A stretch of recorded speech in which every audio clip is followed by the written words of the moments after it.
Assalamualaikum everyone. My name is कायनात Talat. Hope so you all will be doing well. जैसे कि हमारा topic चल रहा है स्टेट ऑफ मैटर. हमने स्टडी किए दो लेक्चर्स, उसमें हमने गैस और प्लाज्मा को डिटेल से स्टडी कर लिया. होप सो आपको वो समझ आ गया है. अब नेक्स्ट हम लिक्विड्स जो हैं वो स्टार्ट करेंगे. इस लेक्चर में हम देखेंगे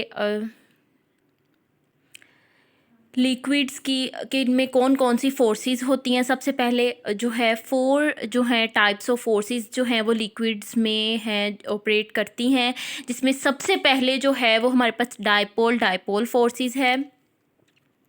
डायपोल फोर्सेस को अंडरस्टैंड करने के लिए सबसे पहले आपको ये पता होना चाहिए डायपोल होता क्या है. जैसे कि नेम से शो हो रहा है di means two, poles means poles create हो जाते हैं. जस्ट लाइक वाटर में ये ऑक्सीजन मॉलिक्यूल है, साथ उसके दो हाइड्रोजन्स अटैच हैं. तो इलेक्ट्रोनेगेटिविटी डिफरेंस की बेस पे ऑक्सीजन हाईली इलेक्ट्रोनेगेटिव होता है, तो हाइड्रोजन जो है वो इलेक्ट्रोनेगेटिव जो है एज़ कम्पेयर टू ऑक्सीजन कम इलेक्ट्रोनेगेटिव होता है. तो उनमें जो इलेक्ट्रोनेगेटिविटी डिफरेंस के बेस पे पार्शियल पॉजिटिव नेगेटिव चार्जेस आ जाते हैं, यानी पोल्स क्रिएट हो जाते हैं. ऑक्सीजन पे पार्शियल पॉजिटिव, हाइड्रोजन पे पार्शियल नेगेटिव, यूँ पोल्स क्रिएट हो गए. तो ये एक डायपोल बन गया. तो अब दो वाटर के मॉलिक्यूल्स हैं, इस तरीके से कोई भी डायपोल है, दो डायपोल्स हैं, तो उनमें जो फोर्सेस होंगी वो हमारे पास आ जाएंगी डायपोल फोर्सेस. जस्ट लाइक अगर HCl का हम ले लें तो दो HCl के मॉलिक्यूल्स हैं, उनमें डायपोल आ जाएंगी फोर्सेस. दो हम क्लोरोफॉर्म के मॉलिक्यूल्स ले लें, उनमें जो है आपस में आ जाएंगी इंटर मोलिकुलर फोर्सेस. और ये सारी इंटर मोलिकुलर फोर्सेस हैं, इंट्रा नहीं है. मींस दो मॉलिक्यूल्स के दरमियान है. ठीक है, तो उन अगर क्लोरोफॉर्म के दरमियान आ जाती हैं तो वो भी डायपोल फोर्सेस होंगी. और साथ ये याद रख रहे हैं कि ये इन पोलर मोस्टली जो हैं, ये मोस्टली नहीं बल्कि ये होती ही पोलर मॉलिक्यूल्स में हैं, डायपोल फोर्सेस. उसके बाद हमारे पास आ जाते हैं नेक्स्ट फोर्सेस जो कि हैं ion dipole forces. Ion dipole forces, dipole का आपको पता चल गया है. आयन है हमारे पास, कोई भी आयन ले ले, जैसे सोडियम क्लोराइड है, उसको मतलब सोडियम आयन है, उसको क्लोराइड आयन है. जैसे वाटर में हमने उसको डिज़ोल्व करवाया तो वो अपने आयन्स में डिसोसिएट हो गया. अब जो एक वाटर के मॉलिक्यूल के दरमियान और एक सोडियम या क्लोराइड, उनके दरमियान जो फोर्सेस हो जाएंगी, आयन जो है सोडियम और क्लोराइड आयन है और वाटर डायपोल है, उनके दरमियान जो फोर्सेस हो जाएंगी वो आयन डायपोल फोर्सेस हो जाएंगी. उनको आयन डायपोल फोर्सेस कहेंगे. जैसे कि बताया भी है, solutions of ionic compounds in polar liquids. Polar liquid कौन सी है हमारे पास? वाटर. और आयोनिक कंपाउंड्स है सोडियम क्लोराइड. तो इन उनका सॉल्यूशन जो पोलर लिक्विड्स में है वो हमारे पास आ जाएगी ion dipole forces. Okay, third one आ जाती है dipole induced dipole forces. Dipole हमें पता चल गया है. इंड्यूस्ड डायपोल के मतलब एक और डायपोल प्रोड्यूस किया जाएगा. उस एक ओरिजिनल डायपोल यूं कह लें कि जो पहले से है परमानेंट जो डायपोल है, और एक जो इंड्यूस्ड जो डायपोल प्रोड्यूस किया है, उनके दरमियान जो फोर्स होगी वो डायपोल इंड्यूस्ड डायपोल फोर्स होगी. अब इसका क्या मतलब है डायपोल प्रोड्यूस किया गया है? इसको देखने के लिए हम कहते हैं कि लेट्स सपोज हम एक ये ले लेते हैं और पोलर मॉलिक्यूल. ये डायपोल यूँ कह लें कि ये हमारे पास डायपोल है, और साथ हमने एक न्यूट्रल मॉलिक्यूल है जो डायपोल नहीं है. तो जैसे ही हम उस पोलर मॉलिक्यूल को न्यूट्रल मॉलिक्यूल के क्लोज लेकर आएंगे, तो जो न्यूट्रल मॉलिक्यूल के आयंस हैं वो अपने आप को ऐसे अरेंज करेंगे कि पॉजिटिव जो है डायपोल की साइड, वो नेगेटिव जो भी उसमें आयंस हैं वो उस साइड पे आ जाएंगे, अट्रैक्ट हो जाएंगे, और पॉजिटिव रिपेल होकर दूसरी साइड पे चले जाएंगे. यूं ये न्यूट्रल मॉलिक्यूल था, इसमें भी एक डायपोल इंड्यूस हो गया, पोल्स इंड्यूस हो गए ना, इसमें भी डायपोल इंड्यूस हो गया. ये पहले से परमानेंट डायपोल था, तो इनके दरमियान जो फोर्सेज हो गई वो डायपोल इंड्यूस डायपोल फोर्सेज होगी. बताया भी हुआ है कि ये पोलर मॉलिक्यूल जो होता है, ये वाला पोलर था, इंड्यूस कर देता है डायपोल इन एन एटम और in a non polar molecule. एक न्यूट्रल या नॉन पोलर मॉलिक्यूल में डायपोल इंट्रोड्यूस कर देता है. कैसे? By disturbing the electronic cloud in non polar species. उसमें नॉन पोलर में जो इलेक्ट्रॉनिक क्लाउड है उसको डिस्टर्ब करके क्या करता है, उसमें भी डायपोल इंड्यूस कर देता है. तो ये हो जाती है डायपोल इंड्यूस्ड डायपोल फोर्सेस. तो नेक्स्ट जो फोर्थ वन है वो हमारे पास आ जाती है instantaneous dipole induced dipole forces और लंडन डिस्पर्जन फोर्सेस. अब जो कैटेगराइज जो आगे हमने लिखा हुआ है सब में, डायपोल, डायपोल का पोलर में था, आयन डायपोल जो थी वो भी पोलर में ही थी, लिक्विड्स पोलर होनी चाहिए, इसके लिए भी पोलर होना ज़रूरी है। अब ये जो है फोर्स जो इंस्टेंटेनियस डायपोल इंड्यूस्ड डायपोल है, लेकिन इसको लंदन डिस्पर्जन फोर्सेस का दूसरा नाम है, ये पोलर के दरमियान भी होती है, लेकिन मोस्टली ये नॉन पोलर में ही होती है, ठीक है, नॉन पोलर। और इंस्टेंटेनियस डायपोल इंड्यूस्ड, जैसे कि एक इंस्टेंटेनियस डायपोल होगा जो एट दैट इंस्टेंट जो डायपोल बनेगा, और एक डायपोल जो प्रोड्यूस हुआ होगा इंड्यूस्ड डायपोल, उनके दरमियान जो फोर्सेस होंगी वो लंदन डिस्पर्जन फोर्सेस होंगी। यहाँ पे डायग्राम में शो तो नहीं करवाया, बट यहाँ पे मैं आपको समझा देती हूँ कि इंस्टेंटेनियस डायपोल का क्या मतलब है। इंड्यूस्ड डायपोल तो आपने देख लिया कि जस्ट लाइक यहाँ पे प्रोड्यूस हुआ है ना, एक परमानेंट डायपोल ने प्रोड्यूस करवा दिया है, इंड्यूस करवा दिया डायपोल, इसको इंड्यूस डायपोल कह दिया। वहाँ पे परमानेंट नहीं होगा, वहाँ पे इंस्टेंटेनियस डायपोल जो है वो इंड्यूस करवाएगा न्यूट्रल मॉलिक्यूल में डायपोल। इंस्टेंटेनियस डायपोल का मतलब ये कि जस्ट लाइक अगर हम हीलियम ले लें गैस, तो उसका आउटर मोस्ट शेल सारा फिल है ना, वो किसी के साथ शेयरिंग करेगा ना, लॉस करेगा ना गेन करेगा। तो अगर ये हमारे पास जो है उसका न्यूक्लियस है, ये हमारे पास उसका शेल है, वो एक जो है कंप्लीट ये कह लें कि स्टेबल है, पड़ा हुआ है। अब क्या हो कि जो हीलियम है, एक सिस्टम है, उसमें एक हीलियम तो नहीं है, काफ़ी ज़्यादा हीलियम पार्टिकल्स प्रेजेंट हो, तो एक पार्टिकल जो है वो दूसरी से काफ़ी दूर होता है। तो लेट्स सपोज ऐसा हो कि एक पार्टिकल दूसरे के थोड़ा सा करीब आ जाए, तो जो इस पार्टिकल के इलेक्ट्रॉन है और जो दूसरे पार्टिकल के इलेक्ट्रॉन है वो एक दूसरे को रिपेल कर दें। रिपेल करने से क्या हो, रिपल्जन हो जाए, और जो एक पार्टिकल, ये वाला पार्टिकल है सपोज ए था और ये वाला बी था, दोनों पास आए, रिपल्जन हुई, तो इसके इलेक्ट्रॉन जो है वो इस साइड पर, इसके इस साइड पर ज़्यादा हो जाएंगे। ये पूरा पार्टिकल है और इसके इस साइड पे जो है इलेक्ट्रॉन ज़्यादा हो जाएंगे, और इस साइड पे पॉजिटिव चार्ज, मतलब थोड़ा सा उसका जो है अपना ही क्लाउड है वो डिस्टर्ब हो जाएगा। इसी तरीके से बी, उसने भी रिपल्जन की, ये बी पार्टिकल था, उसके इस साइड पे इलेक्ट्रॉन ज़्यादा आ जाएंगे और ये पॉजिटिव पार्ट हो जाएगा, यू कैन से। तो ये एक इंस्टेंटेनियस डायपोल आपको समझ आ रहा है ना, क्रिएट हो गया है कि यहाँ पे जो है नेगेटिविटी ज़्यादा हो गई है इस साइड पे, और इसके इस साइड पे पॉजिटिविटी ज़्यादा होगी। इस तरीके से कोई भी पार्टिकल पास आ जाता है, लेट्स सपोज कोई भी, तो ये एक इंस्टेंटेनियस डायपोल सा क्रिएट कर देता है।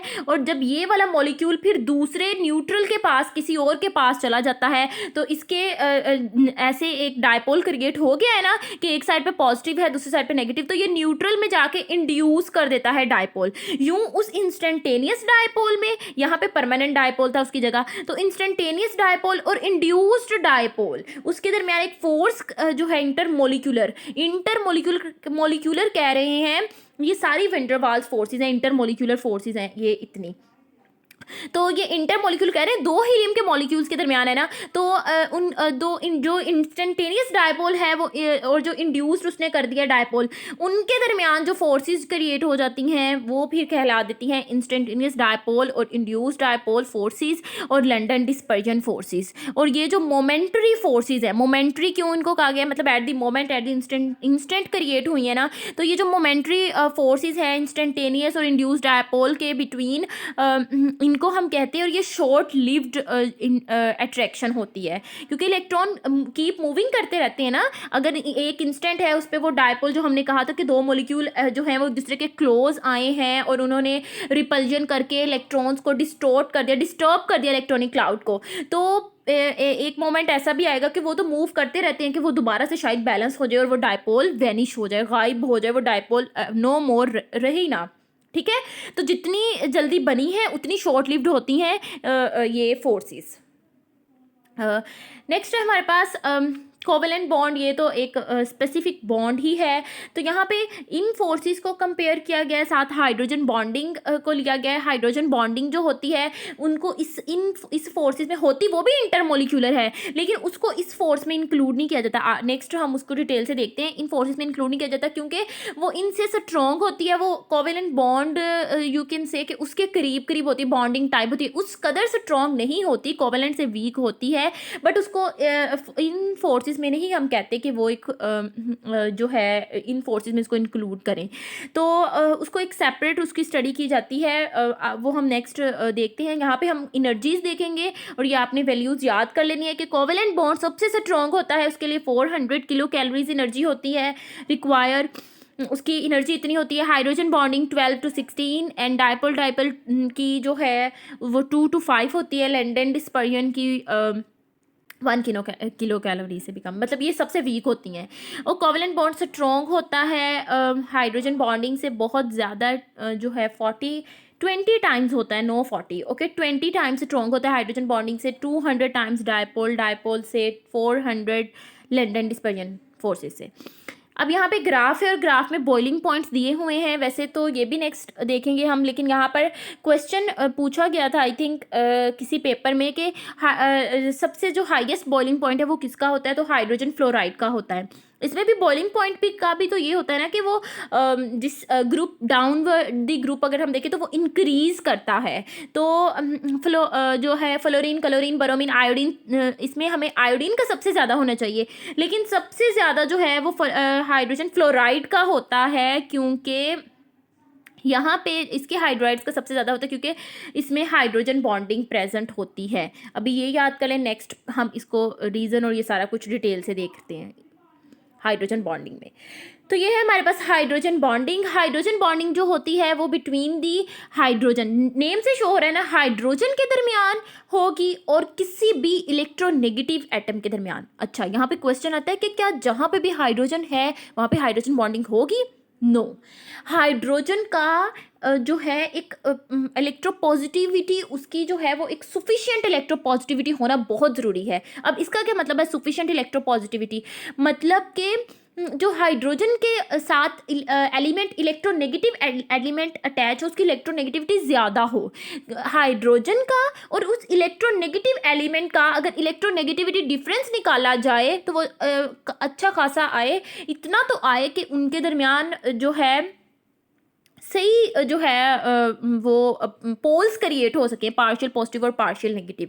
मींस बहुत कम डिफरेंस ना हो, 0.5 0.4 0.8 तक, लीस्ट जो है 1 तो होना चाहिए, ठीक है, बल्कि 1 पॉइंट से ज़्यादा हो डिफरेंस, तब ही हमारे पास हाइड्रोजन बॉन्डिंग होगी। अब यहाँ पर भी पहली अगर आप देखें जो लाइन है उसमें यही बताया गया है कि between the hydrogen atom attach to the electronegative atom, कि हाइड्रोजन जो है इलेक्ट्रोनेगेटिव एटम के साथ अटैच हो और उस इलेक्ट्रोनेगेटिव एटम पे लोन पेयर हो, ये कंडीशन है कि एक हाइड्रोजन है वो किसी के साथ अटैच है, जैसे वाटर का ही मोस्टली हम स्टडी करते हैं ना, एग्जांपल ऑक्सीजन के साथ अटैच है, हम कहते हैं कि वाटर में हाइड्रोजन बॉन्डिंग है, ऑक्सीजन हाईली इलेक्ट्रोनेगेटिव है, हाइड्रोजन इलेक्ट्रोपॉजिटिव है। यहाँ पे जो है partial positive partial negative create हैं पोल्स, तो एक जब हम 2 मॉलिक्यूल आएंगे तो एक का पार्शियल पॉजिटिव एंड दूसरे का पार्शियल नेगेटिव एंड वो अट्रैक्ट करेगा, तो इंटरमोलिकुलर फोर्सेस जो है हाइड्रोजन बॉन्डिंग होगी।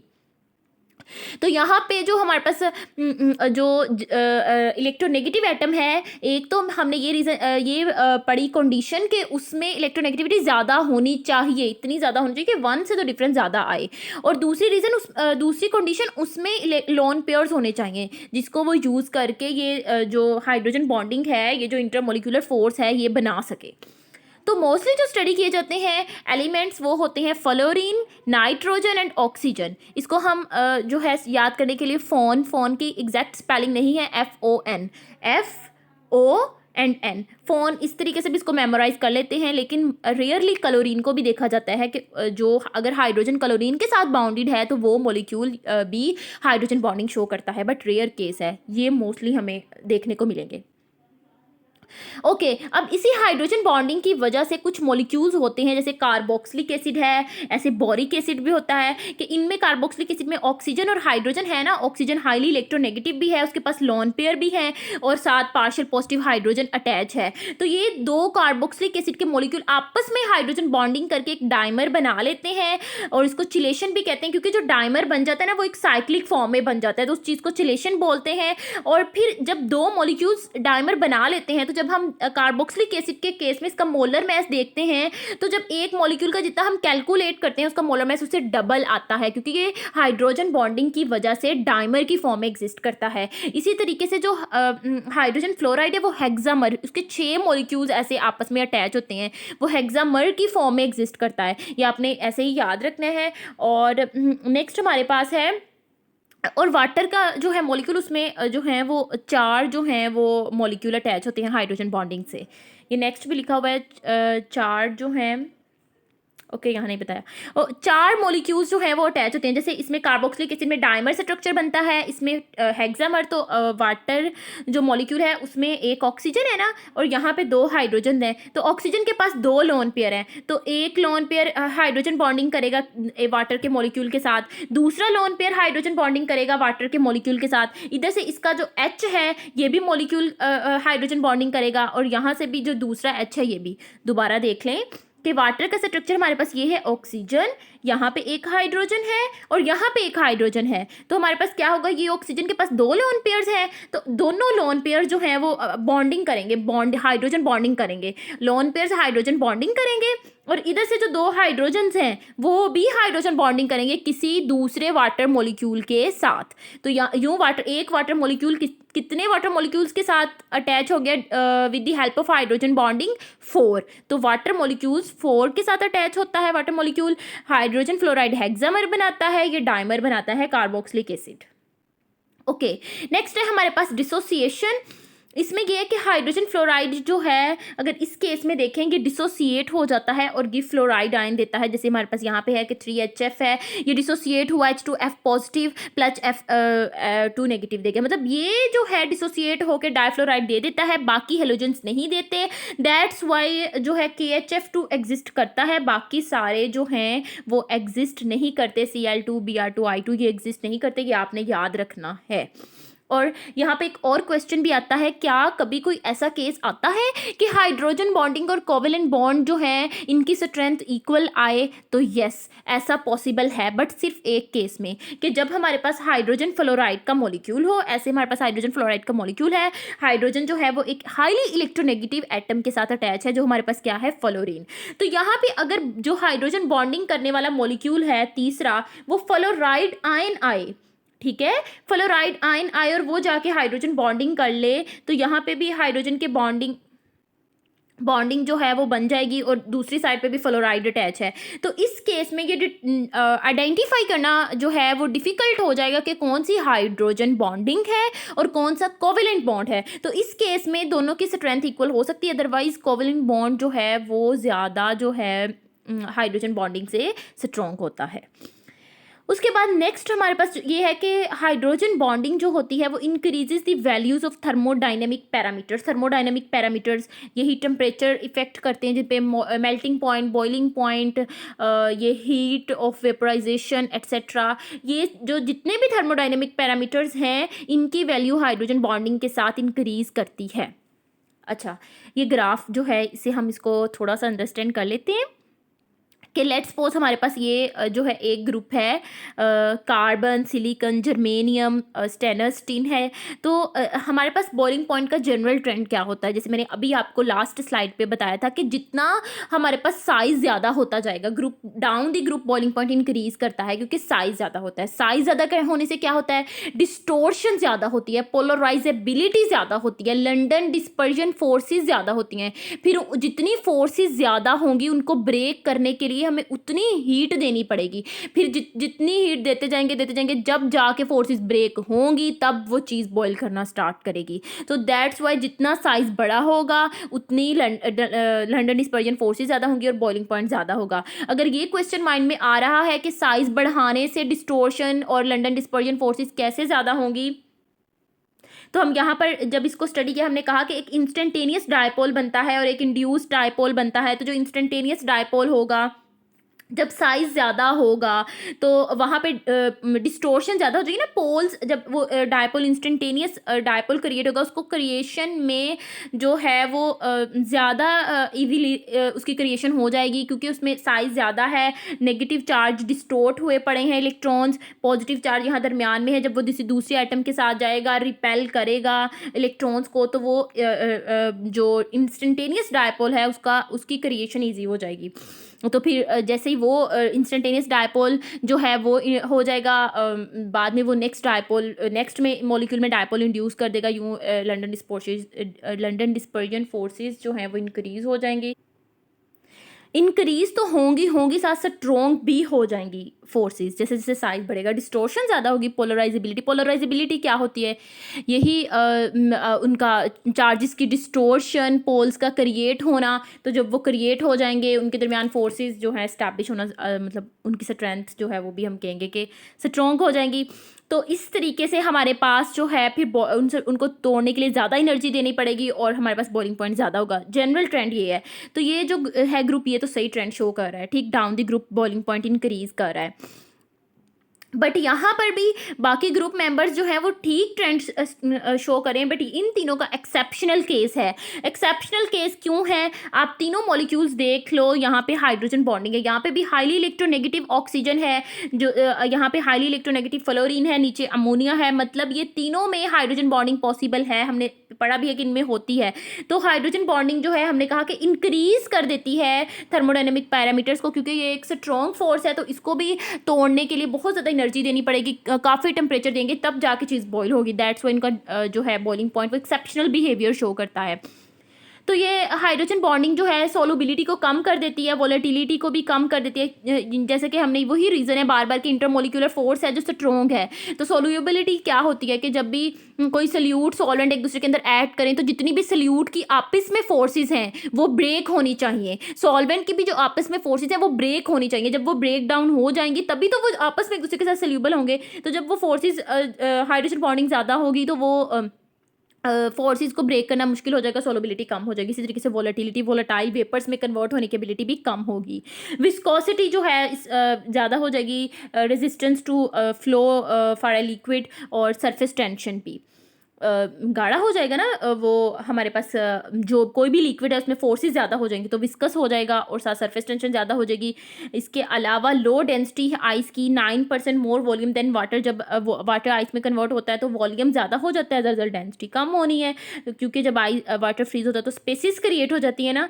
नेक्स्ट है कि density of water is highest eight 4 degree Celsius. ये आपने याद रखना है कि 4 डिग्री सेल्सियस पे वाटर की डेंसिटी हाई होती है। ऐसा क्यों होता है, ऐसा यूँ होता है कि 0 डिग्री है, वो आइस है उसके दरमियान फोर्सेस ऑफ हाइड्रोजन बॉन्डिंग है। ओके, आइस है उसके दरमियान हाइड्रोजन बॉन्डिंग है, लेकिन बस बात ये कि उसमें स्पेसिस हैं, उसमें स्पेसिस भी हैं, लेकिन लाइक यहाँ पे दरमियान में स्पेस है और साइड पे सारे मॉलिक्यूल्स जो हैं वाटर के 4 मॉलिक्यूल, मैंने कहा था ना कि 4 मॉलिक्यूल होंगे एट अ टाइम एक्सपोज। हम 4 की एग्जांपल ले लेते हैं कि 4 मॉलिक्यूल जो हैं वो कनेक्ट हैं आपस में हाइड्रोजन बॉन्डिंग से, और दरमियान में हमारे पास क्या है, स्पेस है। ठीक है, तो जैसे जैसे हम टेम्परेचर बढ़ाते हैं, जैसे टेम्परेचर 4 डिग्री पे पहुंच जाता है तो वो सारी मैक्सिमम जितनी जो बॉन्डिंग हाइड्रोजन बॉन्डिंग फोर्सेस हैं वो ब्रेक डाउन हो जाती हैं 4 डिग्री पे मैक्सिमम। इसके बाद आप फर्दर हीट करते हो तो मॉलिक्यूल जो है ना वो एक दूसरे से फार अपार्ट, दूर जाना शुरू कर देते हैं, एक्सपेंड होना शुरू कर देते हैं। तो फिर उनकी डेंसिटी कम होना स्टार्ट हो जाती है। आया इतनी कम नहीं होती कि आइस की ज़्यादा हो, आइस से कम हो जाए, आइस से कम नहीं होती, लेकिन 4 डिग्री पे जितनी उसकी डेंसिटी होती है उससे कम होना स्टार्ट हो जाती है, क्योंकि उस पर जो है सारी फोर्सेस में जितनी भी इंटरमोलिकुलर हाइड्रोजन बॉन्डिंग होती है वो ब्रेक डाउन हो जाती है। नेक्स्ट है diameter of DNA double helix 18 to 20 angstrom होता है। Cleansing paints, dyes, clothing proteins इसमें इसका यूज़ है। और 3.6 amino acid units in each turn of helix, protein में 3.6 अमाइनो यूनिट्स होते हैं। ये एज एमसीक्यूज जो है वो आपने याद रखना है। नेक्स्ट हमारे पास है इवेपोरेशन। इवेपोरेशन हमें पता है क्या है, बुखारात बनने का अमल, spontaneous change of liquids into its vapours, liquids का वेपर्स में चेंज होना इवेपोरेशन, वेपर्स का वापस लिक्विड में चेंज होना कंडेंसेशन। ये take place at all temperature, किसी भी टेम्परेचर पे होती है evaporation due to collision and exchange of energy. आपस में कोलिजन और एनर्जी एक्सचेंज होने की वजह से जैसे high energy molecules leave the liquids and low energy molecules are left. All temperature पे होती है, जैसे कि हम कहते हैं कि मॉलिक्यूल्स जो हैं वो मोशन में ही रहते हैं। ठीक है, ये अलग बात है कि टेम्परेचर देने से उनकी मूवमेंट इंक्रीज कर जाती है। ओके, लेकिन वैसे वो मूव करते रहते हैं।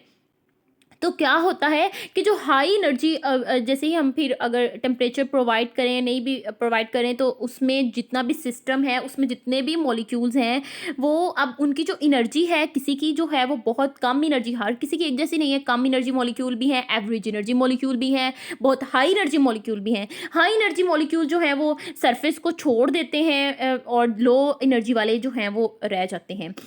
नेक्स्ट अब जो है cast cooling heat moves from the surrounding to the liquid. अब हमारे पास क्या होता है कि जैसे ही हाई एनर्जी मॉलिक्यूल्स जो हैं वो लीव कर जाते हैं, तो लो मॉलिक्यूल एनर्जी मॉलिक्यूल्स जो हैं वो बच गए। अब वो वाले मॉलिक्यूल अपनी एनर्जी को हाई करने के लिए सराउंडिंग से हीट एब्जॉर्ब करते हैं। एज अ रिजल्ट जो है वो कूलिंग काज होती है। ठीक है, सराउंडिंग से हीट एब्जॉर्ब करेंगे तभी हाई एनर्जी में कन्वर्ट होंगे और तभी वो इवेपोरेट हो पाएंगे। इस तरीके से इवेपोरेशन काज कूलिंग। नेक्स्ट, इवेपोरेशन जो है वो directly proportional temperature and surface area के है कि टेम्परेचर हमें पता है ज़्यादा होगा, इवेपोरेशन ज़्यादा होगी, सरफेस एरिया ज़्यादा होगा। एक हमारे पास एक ग्लास है उसमें से इवेपोरेशन हो रही है और एक टब है, तो फिर ये डिफरेंस तो आएगा ना। इवेपोरेशन जो है वो इंटरमोलिकुलर फोर्सेज और विस्कोसिटी के इन्वर्सली प्रोपोर्शनल है, क्योंकि जितनी ज़्यादा फोर्सेज होंगी उनको ब्रेक करने के लिए उनमें से मॉलिक्यूल इवेपोरेट होना उतना ही डिफिकल्ट होगा। नेक्स्ट है वेपर प्रेशर। वेपर प्रेशर होता है कि pressure exerted by vapours of the liquids in equilibrium with the liquid at a given temperature. कि सपोज हमारे पास एक बीकर है, उसमें जो है वो पार्टिकल्स हैं। ठीक है, जितने पार्टिकल्स इवेपोरेट हो रहे हैं उतने पार्टिकल्स वापस से कंडेंस हो रहे हैं। इस तरीके से इनमें एक इक्विलिब्रियम एस्टेब्लिश है। तो ये जो पार्टिकल्स हैं, ये जो प्रेशर वेपर्स जो हैं वो ऊपर जो जा रहे हैं, ये जो प्रेशर एग्जर्ट कर रहे हैं वो वेपर प्रेशर है। ये टेम्परेचर के डायरेक्टली प्रोपोर्शनल होता है। ये भी ज़ाहिरी बात है, जैसे वेपरेशन है, जितने ज़्यादा टेम्परेचर होगा वेपर ज़्यादा जो है वो वेपर्स बनेंगे, वेपर प्रेशर फिर वो ज़्यादा एग्जर्ट करेंगे। Does not depend upon the amount of liquid, कितनी अमाउंट है लिक्विड किस पे डिपेंड नहीं करता, ना कंटेनर और सरफेस एरिया पे डिपेंड करता है। ये सरफेस एरिया पे डिपेंड करती है। ये सरफेस एरिया पे इसलिए डिपेंड नहीं करता क्योंकि ये हमारे पास बीकर है। मैंने कहा कि वो वाला प्रेशर है जो इक्विलिब्रियम पे वेपर्स एग्जर्ट करते हैं। ठीक है, इक्विलिब्रियम पे यही मतलब आ गया कि जितने वेपर्स बनेंगे उतने वापस कंडेंस होंगे। ठीक है, तो अगर सरफेस एरिया ज़्यादा है तो भी जितने ज़्यादा वेपर्स बनेंगे उतनी कंडेंसेशन भी ज़्यादा होगी। अगर कम है फिर भी जितने वेपर्स बनेंगे कंडेंस इक्विलिब्रियम वही रहेगा। तो यूँ सरफेस एरिया पे या वॉल्यूम ऑफ कंटेनर पे वो डिपेंड नहीं करता। ये आपने वैसे ही याद रख लेना है कि मैनोमीट्रिक मेथड से मेजर किया जाता है और फार्मूला है P is equal to PA plus del H। इसके अलावा क्लासियस क्लैपेरियन इक्वेशन है। ये रिलेशनशिप होता है टेम्परेचर एंड प्रेशर का with vapour pressure of liquid, और इसकी भी इक्वेशन आपने डेरिवेशन की ज़रूरत नहीं है। इक्वेशन आपने याद रख लेनी है। log P2/P1 is equal to del H vaporisation जो है T2 minus T1/2.303 R T1 into T2। Next है हमारे पास बॉइलिंग पॉइंट। बॉइलिंग पॉइंट वो वाला टेम्परेचर होता है at which the vapour pressure becomes equal to atmospheric pressure. बारहा ये बात बताई जा चुकी है कि जिस पे वो टेम्परेचर जिस पे जो वेपर प्रेशर है, मतलब जो हमारे पास लिक्विड है उसके जो वेपर्स हैं, जैसे हमने अभी वेपर प्रेशर की बात की, वो जो प्रेशर एग्जर्ट कर रहे हैं वो प्रेशर जो एटमॉस्फेरिक प्रेशर, एटमॉस्फेयर का जो प्रेशर है उसके इक्वल आ जाए तो वो टेम्परेचर बॉइलिंग पॉइंट कहलाएगा। इसका मतलब तो यही हुआ ना कि when the external pressure is change it's boiling point will be change, है ना। बिकॉज हमने कहा कि वो वाला टेम्परेचर है जब वेपर प्रेशर एटमॉस्फेरिक प्रेशर के इक्वल आ जाएगा। मींस अगर हम एक्सटर्नल यानी एटमॉस्फेरिक प्रेशर एक्सटर्नल प्रेशर को चेंज करेंगे, अगर उसको कम कर देंगे तो वेपर प्रेशर जो है वो जल्दी उसके इक्वल आ जाएगा। अगर वो बहुत ज़्यादा होगा तो वेपर प्रेशर काफ़ी देर बाद जो है वो उस प्रेशर के इक्वल आएगा। तो इसका मतलब है कि एक्सटर्नल प्रेशर को चेंज करके बॉइलिंग पॉइंट चेंज किया जा सकता है। Liquid can be made to boil at any temperature by changing external pressure, वही बात होगी। When external pressure is high, liquid requires greater heat to equalize its vapor pressure to external pressure।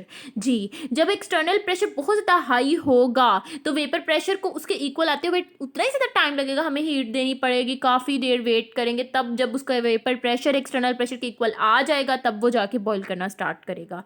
तो जिसका external pressure जहाँ पे high होगा वहाँ पे बॉइलिंग पॉइंट भी हाई होगा। नेक्स्ट है liquids can easily made to boil at low temperature. और अगर हम चाहें कि हमें लो टेम्परेचर पे इसको बॉईल करना है, एक तो फिर हमें क्या करना पड़ेगा, प्रेशर को कम करना पड़ेगा, और इसे वैक्यूम डिस्टिलेशन कहते हैं, जिसे हम प्रेशर को रिड्यूस करवा के लो टेम्परेचर पे किसी भी चीज़ को बॉईल करवा सकते हैं। एटमरी जो है अगर हम देखें 700 टॉर पे 98 डिग्री सेल्सियस जो होता है वाटर का बॉइलिंग पॉइंट होता है। माउंट एवरेस्ट पे 69 डिग्री सेल्सियस होता है बॉइलिंग पॉइंट वाटर का। इसके अलावा ग्लिसरीन का बॉइलिंग पॉइंट 290 होता है जो कि बहुत ज़्यादा होता है, और अगर 50 टॉर प्रेशर कम कर दें तो वो 210 तक चला जाता है। यूँ हम प्रेशर कम करवा के इवन के रूम टेम्परेचर पे भी बॉइलिंग करवा सकते हैं किसी भी लिक्विड की। नेक्स्ट हमारे पास टर्म्स हैं कुछ। मोलर हीट ऑफ वेपराइजेशन है, ये वो वाली हीट है जो रिक्वायर्ड टू वेपोराइज, जैसे कि नेम से श्योर है, required to vaporise 1 mole of a liquid at its boiling point. Liquid के 1 मोल को वेपोराइज करवाने के लिए जो यूज हो रही है मोलर हीट ऑफ फ्यूजन, ये वो वाली हीट है जो रिक्वायर्ड टू मेल्ट करने के लिए यूज हो रही है किसे, 1 mole of solid at the melting point. Solid को मेल्ट करवाना है तो वो मेल्टिंग पॉइंट पे ही होगा, जब वेपोराइज करवाना है तो जाहिर बात है वो बॉइलिंग पॉइंट पे होगा। तो वो वाली हीट है जो 1 मोल ऑफ सॉलिड को मेल्ट करवाने के लिए यूज़ हो रही है। और मोलर हीट ऑफ सब्लिमेशन, ये वो वाली हीट है जो डायरेक्टली सॉलिड को वेपर्स में कन्वर्ट करवाने के लिए रिक्वायर है। So this is all about your topic. Next एक और लेक्चर है लिक्विड पे, उसके बाद लिक्विड हमारा कवर हो जाएगा। नेक्स्ट फिर हम फर्दर स्टार्ट करेंगे सॉलिड। होप सो आपको लिक्विड जो है वो अच्छे से समझ आ गया हो। फिर भी कुछ क्वेरीज, अगर कुछ क्वेश्चन, कुछ कोई चीज़ जो आपको समझ ना आई हो तो आप पूछ सकते हैं। इसके अलावा अगर आपको लेक्चर की इम्प्रूवमेंट से रिलेटेड कोई सजेशन देनी हो तो वो भी आप फ्रीली दे सकते हैं। Thank you so much. अल्लाह हाफिज़।